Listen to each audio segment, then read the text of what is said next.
Hello and welcome to Backstage with Gig Performer.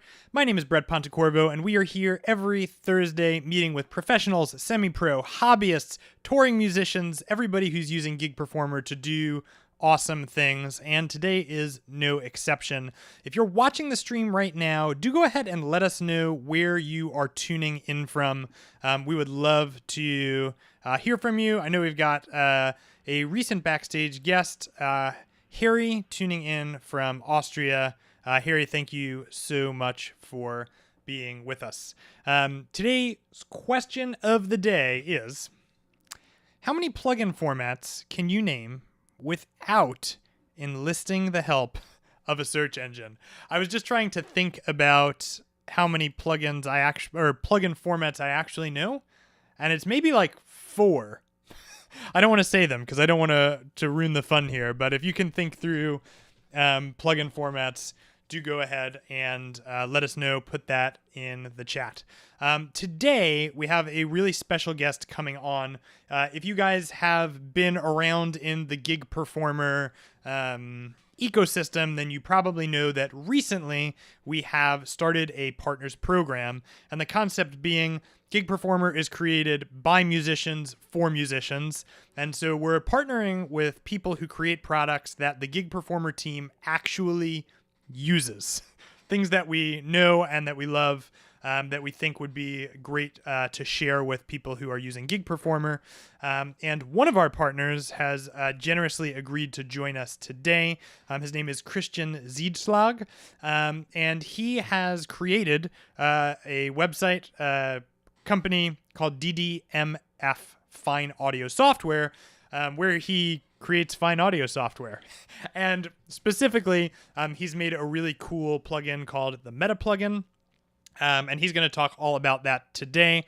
But if you are hearing something about the Metaplugin and you really like it and you're enjoying what you see, do know that you can visit the link down in the description, pop over to our partners page, and you can purchase the Metaplugin at a slight discount if you are a Gig Performer license holder. And the same goes for DDMF owners of the Metaplugin. If you'd like to purchase Gig Performer, we offer the same. So without any further ado, I would like to welcome on to our stream, Christian. Thanks for being here, Christian. Hello, Brett. Thanks for having me today. Yeah, it's such an honor. Okay, Harry put in an answer here for our how many AU VST, VST2, 3, AX, iOS AU. That's 1, 2, 3, 4, 5, 6, 7. There's also a new one called OG, right? Is that? Well, or not OG? audio, but I haven't probably heard of that. I know there's another one in Linux, like LLM or LVM, but yeah, that's not very widely spread. Yes. And there's a new one on the way, I think, Clap. That's gonna probably yes. be more important in the future. Maybe we'll talk about that later. Yes. No, you're right. Clap. That's the one that I was thinking. OG, we actually another software that we use creates audio file formats in OG, and that's what was hitting me there. Okay, Christian, glad you're here. Love your stuff, love your site. For folks who maybe don't actually know who you are and what you do, can you explain that a bit for them? Yes, so my name, as Brad mentioned, is Christian Ziedslag. I'm from Germany, and I used to be a physicist for quite some time, and followed the usual academic path, but got a bit bored and yeah, was not so happy anymore with the long-term perspectives. And as I have also been a musician, at least as a hobbyist most of my life, I was of course very interested in the options and the possibilities that started in the beginning of the century when PCs became finally powerful enough to actually produce meaningful music on your home computer, and the whole DAW and plugin business started. So basically as a hobby project initially, I started programming my own set of audio plugins. Wow. In 2006, so 18 years ago already. And Wow. yeah, after 2 or 3 years, I realized that there's suddenly some non-negligible income being generated from that business. So I Hmm. thought, wait, I mean, I like the whole idea of starting up my own business, and I like the subject itself. So I said, okay, of course I have to take that chance and go Yes. full time and with that music business. And yeah, I've been doing that ever since, and I haven't looked back actually. Wow. So That is that's basically awesome. the story up to that. Wow, that is awesome. So, when you first started, was the scope of Yeah. programming massively different, or is it been similar and we just have new formats, or does it feel totally different? Because you're in a lot of years now. Yeah, I think what got easier over the years was that there was a library that I discovered after some time that's called the Juice library. I think that's something that the guys at Gig Performer are using as well, and that makes it relatively easy. I mean, easy is always yeah, a very relative word, but it makes it manageable to have all those different plugin formats under one umbrella. So you can basically have your own definition of how you do things, and in the end, you are able to generate all your plugin in all those different formats in parallel. Wow. And yeah, some other things have probably not gotten easier, mainly the security requirements that are Mm. coming from like from Apple. They did the whole code signing thing and stapling, and also Microsoft is more and more yeah, taking care of the things are properly signed. And so like the whole process of actually shipping a product has not really gotten any easier. Wow. Of course, some things get easier with experience. I think I'm a better programmer now than I was back in 2006. Yep. Uh, yeah, but Yep. overall, And there's still lots of things to do, but I still enjoy it, so yeah, that's fine with me. I want to jump to Metaplugin, but I have one more burning question that I have to ask. What was the first VST or first plugin that you programmed? Like, what was number one, the first one you did? Number one was actually a linear phase equalizer. Maybe I can quickly show that Yeah, on the website. absolutely. It looked a bit differently, but it's still around after all those years, of course, with some yeah, new features that have been collected. Yes. Yeah. And here it is. It's a linear phase equalizer, so it does not introduce any phase distortion, which is very good for mastering, for being on the final mixdown bus. Mainly, it's a bit more CPU intensive than your usual equalizer that you put on every track. Mm-hmm. But of course, the upside is that it has a very high detailed algorithm, and yeah, produces yeah, just excellent sounding results, I think. Yeah. I love it. And if you were to use this inside of Gig Performer, you could put it in the global rack space and you could have everything just run to it. It'd be one and done if that was, what you wanted to do. Exactly, exactly. Although I have to mention for live musicians, it's not ideal because due to the linear phase algorithm, it introduces about zero point 0.3 seconds of latency. So Oh, when you press a key, so it's really more for mixing and got it. mastering. I have other EQs, of course, that have zero latency that you could also use in Yep. Gig Performer and other DAWs. Yep. Awesome. Okay. We're here mostly today to talk about Metaplugin. Mhm. And let's start with the concept of what is Metaplugin, and maybe also you can fold into there what a wrapper is. Yes, yes. Well, in some sense, Metaplugin is has a similar concept to Gig Performer, only that Gig Performer is a standalone app, and that's very much tailored for being able to play things live and yeah, Mm-hmm. perform your chains and being able to switch between setups.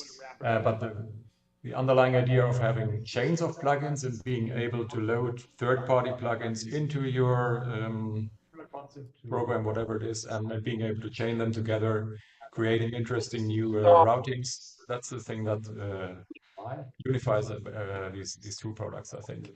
And well, what you can do with Metaplugin is that you have all your installed plugins that you have on your system, available, be they in audio unit format if you're on a Mac, or in VST, VST3, AX format.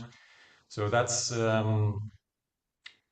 maybe part of what people would call a wrapper. So you can, for instance, load Metaplugin as an audio unit plugin in Logic, and then still load VST or VST3 plugins into Metaplugin, so you're indirectly able to load VST plugins in Logic through Metaplugin as a wrapper.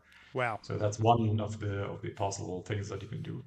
And another option is, of course, as you can see in this image here, that you can create wild chains. You can build your own multi-band version of every plugin, as there is an internal 4-band splitter available. So you can split your signal in 4 frequency bands and then put your favorite single band compressor in each of the bands, for instance. You can create a mid-side matrix out of any plugin. When you were talking Other, about splitting by, yeah. because I read this on your website and I had a question about that. When you're talking about splitting by frequency, is there like a built-in feature to do that, or you need to use your plugins to isolate those? It's built in. Maybe I can quickly show that. Yeah. So here, so on the left you have the plugins that are installed on my system. Mm-hmm. But with Metaplugin also you have a set of internal plugins. They are up here. Uh-huh. And among them you have the crossover. So it's a very simple concept. You have the 2 stereo inputs, and then you have 4 stereo outputs representing your 4 bands. And if you double click on it, you get the editor. It's really very, Oh, can you move the editor? Oh, there you go. Perfect. Now we can see it. Beautiful. Yep, I can see it perfect. Exactly. The 3 crossover frequencies here, 50 hertz, 200 hertz, and 5 kilohertz in the basic initialization. Wow. And then you can change the crossover frequencies. You can change the amount of gain in each of the bands. And then you would add whatever plugins you want and create your 4 plugin chains down here.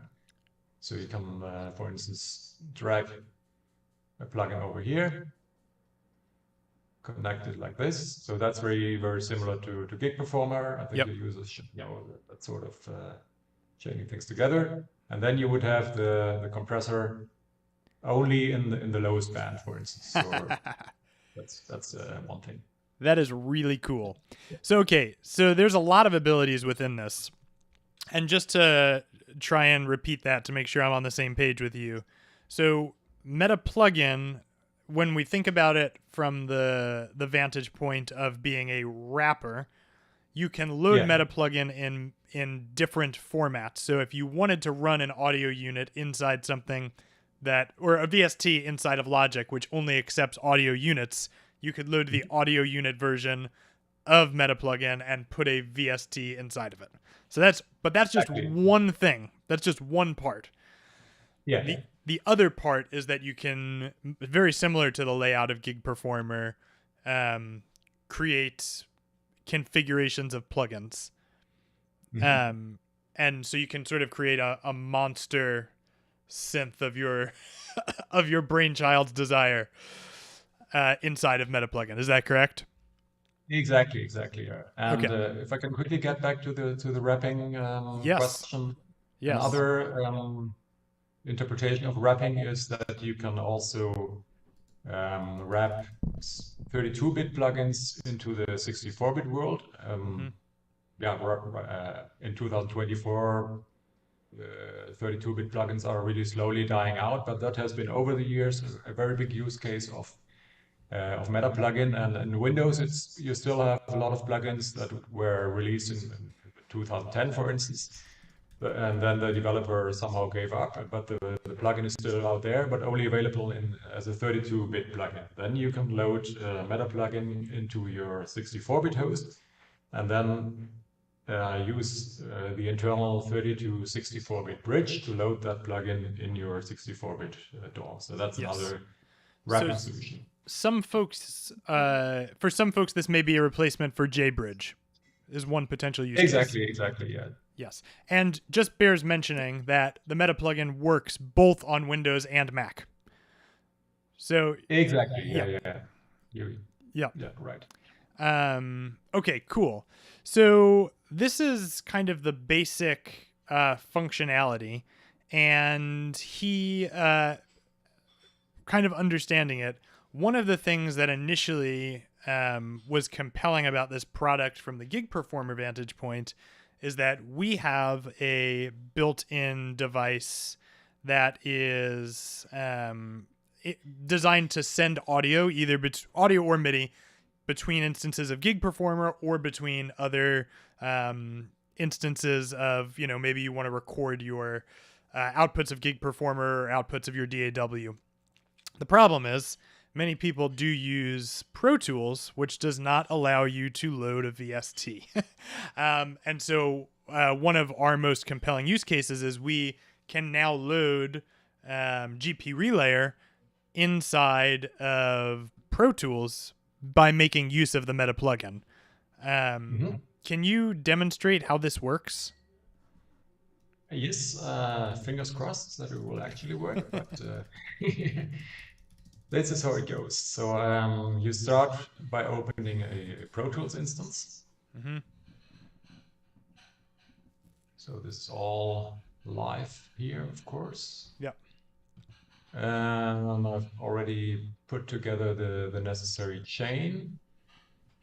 I will quickly come back to what these elements here are actually doing. Let me just load Gig Performer in parallel.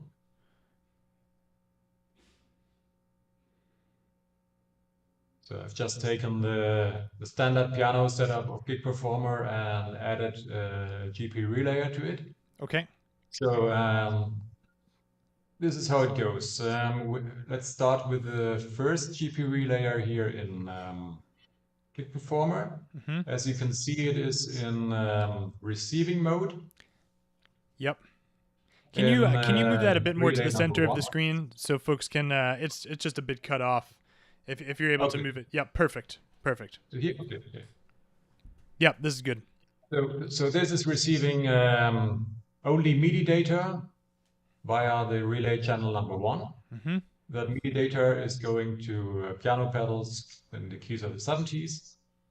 And the output of the keys goes to another GP relayer, which is in send mode via relay number 2. So, and on the Pro Tools side, you have 2 corresponding GP relayers, here and here. I hope people can see it. Yep. Yeah, I'll zoom in here. So this one here is then in sending mode, which will send the MIDI data from Pro Tools to Gig Performer, and the other one is taking the audio data that is coming out of keys of the 70s and pipes it back into Pro Tools. So let's see if I click this here and press some keys on the keyboard. Yes. Wow. Everybody can hear that? Yep. Yep. Yeah. And there's actually no latency whatsoever. So yeah, it's really a very direct bridge between the 2 apps. And then you can play whatever you want in Gig Performer. And you can also, of course, record MIDI data in Pro Tools and yeah, just work with it as if Gig Performer were an actual synth, an AAX synth that is loaded directly in Pro Tools. Wow. And that's a very nice application, I think. Wow, that's fantastic. fantastic. Yeah, I think it's also a cool idea for other DAWs even. So because some DAWs are not very good in handling CPU usage, and by opening Gig Performer in a separate process, you're basically spreading out the load over your available CPUs. So that's another argument. But of course, for Pro Tools, yeah, that's the direct way to do it here as I demonstrated it. Wow. Okay. I know I have a couple of questions. Sure. My first question is, in some DAWs, you need to record the audio that's being received in a separate track than what it's coming in on. Is the same true in Pro Tools? Where if I were trying to record the audio into Pro Tools, I'd have to receive the audio on one track and record it on a second track. No. if I were to start recording in Pro Tools, maybe I can quickly show that here. It only records the MIDI data actually. So Okay. so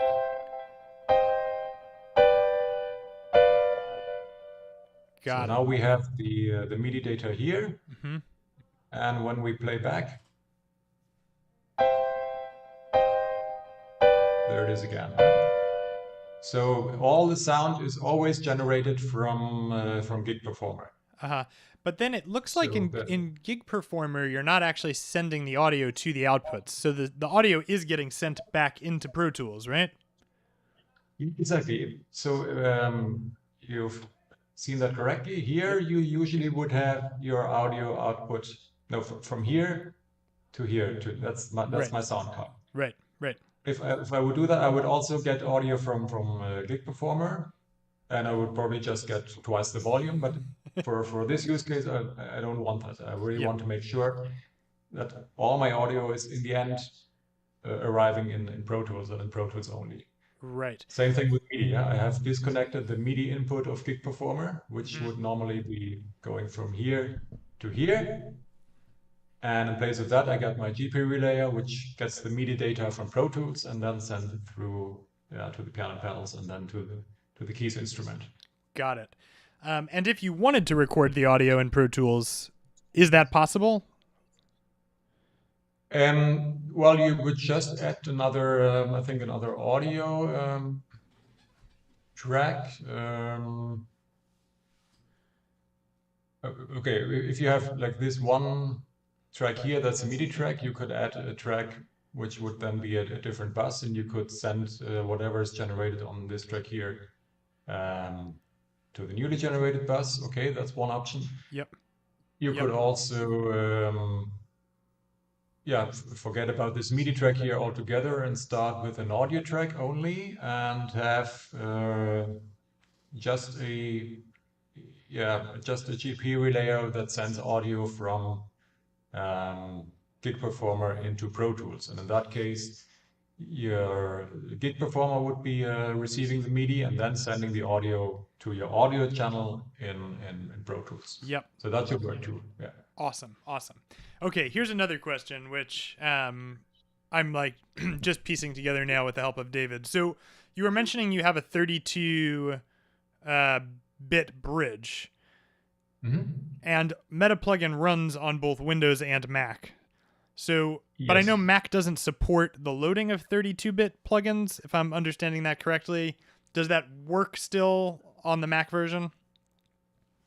Yeah, Apple actually stopped all 32-bit options with Catalina, I think. So that was 4 or 5 years ago. So indeed, that bridging option is no longer available on Apple. I still get a lot of support requests. Yeah. But if you want to run 32-bit code, whatever it is on a Mac, you have to be on 10.14, so High Sierra, I think, or earlier. And so Gotcha. in the long run, that will be dying out. But there's another, even a third wrapping option that is at the moment at least still a thing on Mac, because as all of you know, there were the new Silicon Macs that were released a few years ago, 3 or 4 years ago, I think, where they completely changed their processor layouts. And before that, you had Intel processors, and now you have those Apple-made silicon processors. And again, you have the same situation that you have older plugins that were still built for Intel and not yet for silicon. There is the option of Rosetta, as Apple calls it, that translates Intel code into silicon code. But many people want to run, for instance, Logic in a native silicon format without using Rosetta, because it also adds some sort of overhead, obviously. So that's another use case for Metaplugin, that you can load older Intel, but 64-bit plugins in Mac and load them into a silicon instance of Metaplugin and then play them in a silicon host. Wow. Okay. That's awesome to know. Also, good to note, Gig Performer will still run back on Mac to version 10.9. So Okay, that's excellent. if you did want to run a 32-bit plugin with Gig Performer on a Mac, or you could go back. That's basically, you don't need to have a new computer. You can use an old operating system and load these tools in, and you're good to go if you wanted to. Excellent. Cool. Yeah. Yeah. It's kind of fun. Sometimes we have discussions about, it's like, yeah, backwards compatible. Okay, cool. So this is how we can use GP Relayer to communicate back and forth from Pro Tools as a wrapper. You have also started to venture into having the Metaplugin generate sound itself. Is that something you're able to demonstrate a bit? Let's see. I have to close these apps here first. Okay. And while Christian is doing that, folks who are watching, if you have questions for him, he's here to answer any questions you might have about DDMF. I'm sure I'd be happy to answer questions in general. So pop them in there. We'd love to hear from you if you're curious about anything related to what we're talking about here. Yeah, sure. I'd be happy to answer any questions that come in. Let's move these GPU layers out of here for the time being, and chain the MIDI back together as it used to be. Now we should have the normal. Yes, right. Yep.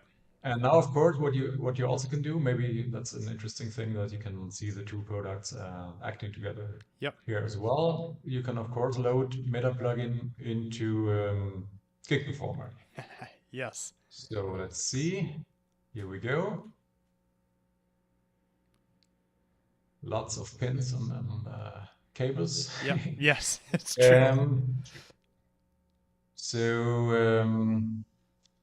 And one of the other internal plugins that I was talking about, I showed you the crossover earlier, and now I can show you the function plugin. I already warned Brett that this is a very, very nerdy plugin in a sense, but Yes. I enjoyed doing it, because what you can do here is you have 8 inputs.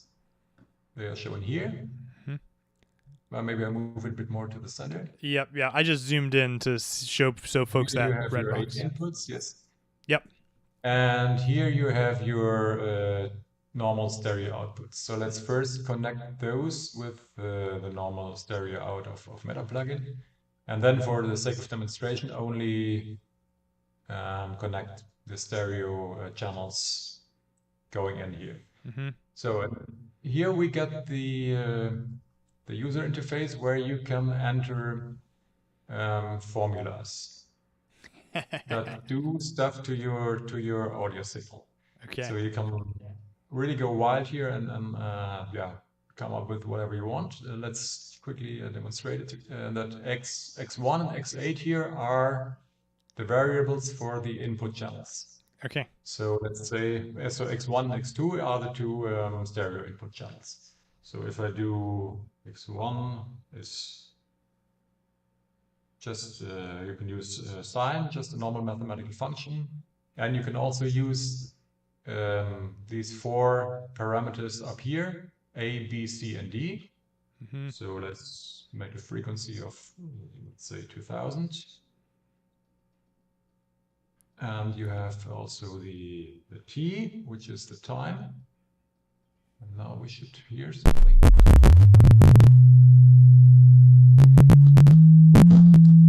So it's still a bit work in progress in the sense that you hear the crackling when you change the parameter value. Yeah, but you get the idea, I guess. Yeah.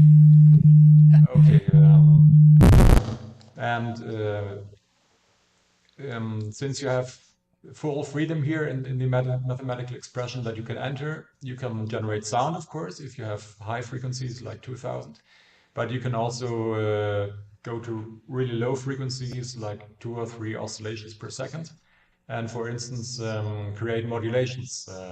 Like you have you can load another synth into Gig Performer, and then use that function plugin to create some sort of a swirl impression by interchanging the two channels or whatever. And you can of course add wave shaping, like distortion and stuff like that.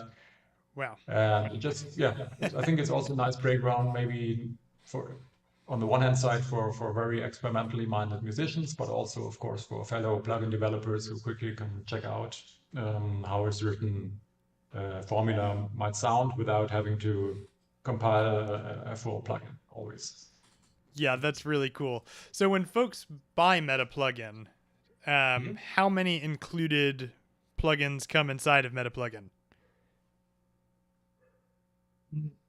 What's included are only only is of course maybe the wrong word, but this internal set here. Yeah? So these are all helper plugins, the crossover, the 4-channel mixer, volume knobs, MIDI channel filter. But with the exception of function plugin, they all generate no sound. So Metaplugin really relies on the user already having a substantial number of plugins of his own on his hard disk. Yeah. So that's awesome. Absolutely a necessity. I think David has a question for you, so I'm going to bring him in. Let's see here. We're seeing under the hood a little bit. Hold on one moment, David. Here we go. Oh, I have to add you.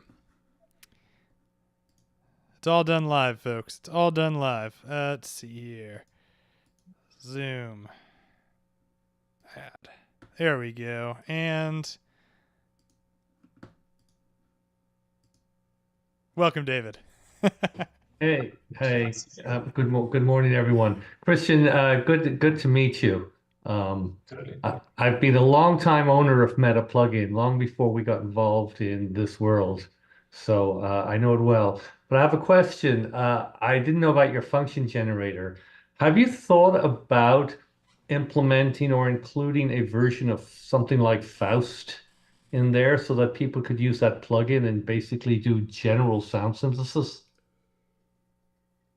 Yeah, well, that could be a direction to go to. Yeah, indeed. I only added that function plugin like 3 or 4 months ago, as I think. But yeah, I think that's definitely one of the many ways Metaplugin could be It'd be very cool for people interested in synthesis. Faust has become very popular, and it'd be very cool to just see that inside your system. All right, I just wanted to ask that question because I got excited. Yeah, sure. I mean, I think modular synthesis is one route that's definitely stretching out here. Also, I was thinking about maybe adding not only those audio inputs, but also additional input pins where you could modulate parameters, for instance. It might get a bit cluttered then in the user interface, but you could say, okay, I have my whatever plugin and I want to modulate that frequency cutoff, for instance. So I can add another pin here that represents my frequency cutoff, and then I can chain together all sorts of ways that certain frequency cutoff should behave. Okay. So really like a modular synth. Yeah. Thanks for the info. Appreciate it. Thanks for popping on, David. It looks like we've got a question from another Dave coming in. Can Metaplugin use multiple CPU cores? No, at the moment, not. That's also something that will hopefully be attacked in 2025, but I cannot promise that it will be ready in 2025. So, yep. If you're using it inside of Gig Performer, you can almost solve for that issue by using multiple instances. It's obviously not like a hard and fast, but it's a potential workaround for folks who are watching. But yeah, I guess it becomes a bit challenging when you have a graph, right? Yeah, so far exactly. So what's the optimal way of distributing your graph load over various CPUs? And of course, you have to make sure that the parts of the graph are independent of each other. Otherwise, you get in scheduling trouble.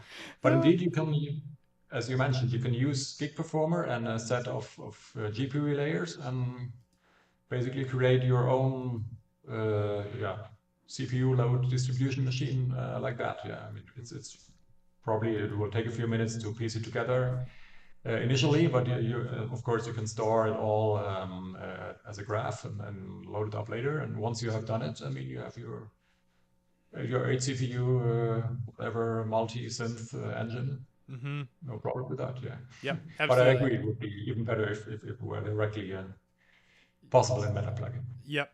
Absolutely. Okay. I had one other question about this that has briefly slipped my mind. Hopefully it will come back to me. Oh my goodness. Oh, this was my question. So we're talking about wrapping and plugin formats. We've had David come on and talk about this before. In your opinion, what is the difference between various plugin formats? Is there one that you tend to favor over the others? Is the stability of different formats a complete myth? What's your opinion on all of this? Yeah, well, I think fundamentally all plugin formats, of course, have to fulfill the same task. You have the audio algorithm. So the DAW sends some request to the plugin and wants audio back. And in parallel, you have the user interface, if there is one. So the DAW also sends the plugin a request, fill my user area, and the plugin gives something back. And now, yeah, all these various formats have evolved over the years, often also in an attempt to dominate the market, I think, from various DAW manufacturers. I think my personal favorite at the moment is, I guess, VST3 because it is cross-platform, so you can use it on Mac and on PC. You got audio unit on Mac that's supposed to be very tightly integrated with core audio, so maybe it's a bit more efficient on a Mac, but actually I was never really able to tell a big difference here. And so if you're completely on a Mac, okay, audio unit could be fine. A little drawback for some people, although that's also purely theoretical in most cases, is that they are using a floating point instead of double precision. So hypothetically, if you chain up a lot of very sensitive effects, there might be some cases where you have a bit more noise with audio unit, but I think that's also hardly worth mentioning. And then you got AAX, of course, in the supposed to be a pro world. Like I think Pro Tools is still mainly used in the really big studios. But of course, the drawback here is that it's closed, and especially on the DAW side. So you are allowed to generate AAX plugins, but nobody is allowed to build an AAX host. So that's, of course, completely different compared to audio units or VST, VST3. And then, well, let's see what comes up with the clap format. I think it's gaining some traction. Of course, when it's really going to be widely adopted, sure, Metaplugin will add an option for that too. Mm-hmm.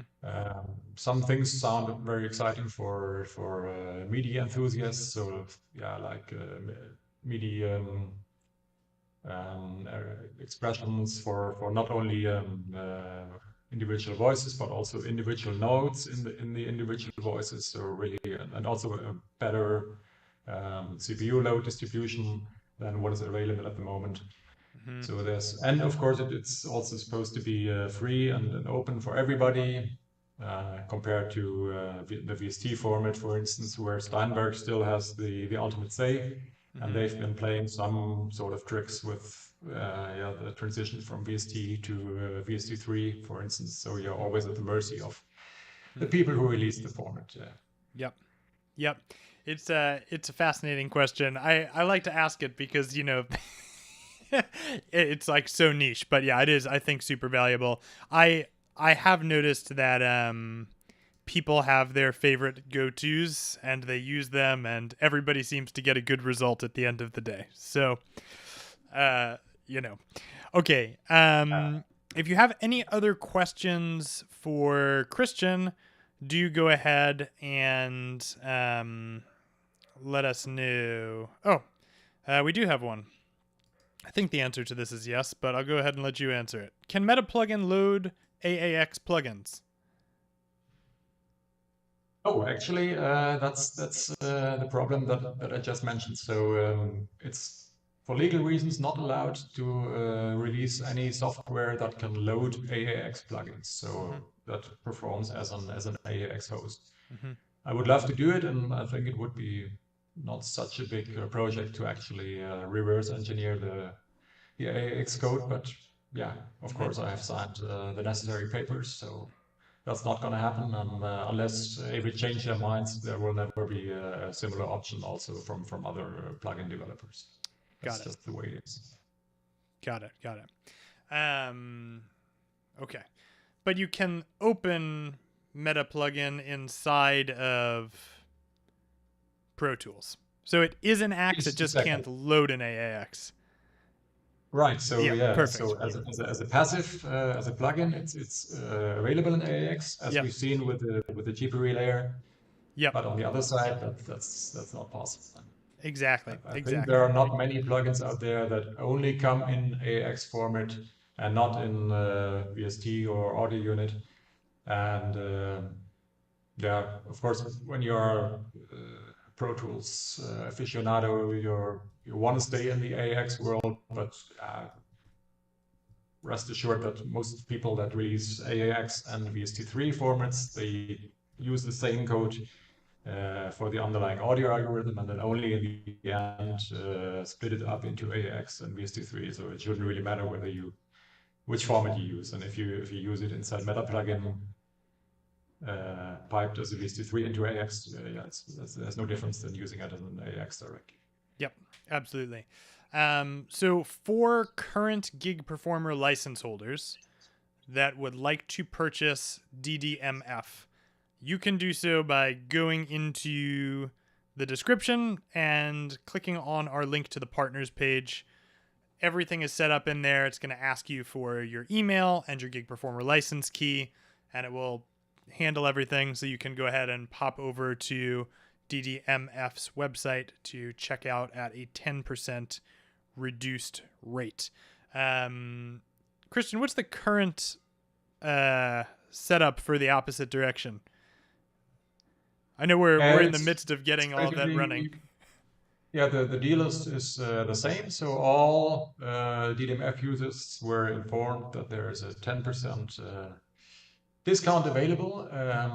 So they only have to enter their user area on the DDMF website, and there will be a link where they only have to enter their email, and then they will be sent to your website, and they will get a code with which they can buy Gig Performer at a 10% discount.